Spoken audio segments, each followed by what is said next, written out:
जो लोग इस बात का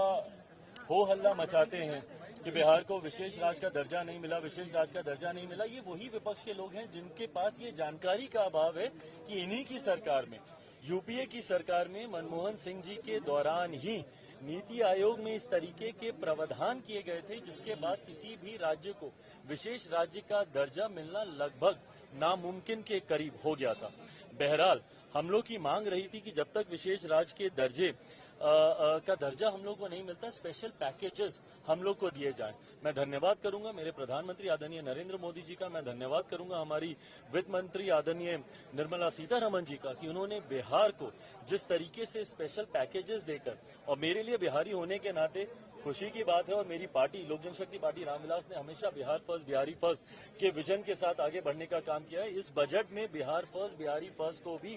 धरातल पर उतारने के प्रावधान दिए गए हैं। जहां एक तरफ इंफ्रास्ट्रक्चर इसमें मजबूती देने का काम किया गया है, वहां पे ब्रिजेस बना के, वहां पे क्या कहते हैं मेडिकल कॉलेजेस की बात हो, वहां पे एयरपोर्ट्स की बात हो, तो जहां एक तरफ बिहार के इंफ्रास्ट्रक्चर को मजबूत किया गया है, वहीं वहां की अर्थव्यवस्था को मजबूत देने के लिए वहां पे अलग अलग राज्यों में गया हो, राजगीर हो, अलग अलग राज्यों में जिस तरीके से टूरिज्म को भी वहां पे बढ़ावा देने के लिए प्रावधान किए गए हैं, जिस तरीके से बाढ़ की एक बहुत बड़ी समस्या जिससे हम लोग हमेशा दशकों से हम लोग परेशान रहे हैं, उसके भी समाधान का जिक्र इस बजट में किया गया है। तो मैं मानता हूं बिहारियों के लिए ये बहुत खुशी की बात है और पूरी बिहार की जनता प्रधानमंत्री जी का धन्यवाद करेगी। बट ओवरऑल भी अगर इस बजट को देखा जाए तो पूरी तरीके से समावेशी बजट है। पिछले 10 सालों में भारत की अर्थव्यवस्था, एक मजबूत अर्थव्यवस्था का लाभ हमारे समाज के हर वर्ग को मिले, युवाओं को मिले, महिलाओं को मिले, किसानों को मिले, मध्य वर्ग के लोगों को मिले, इस बात का ध्यान भी इस बजट में रखा गया है। मैं मानता हूं कि एक बजट ऐसा बजट जो युवाओं से जुड़ी सबसे बड़ी समस्या बेरोजगारी का भी जिक्र करता है।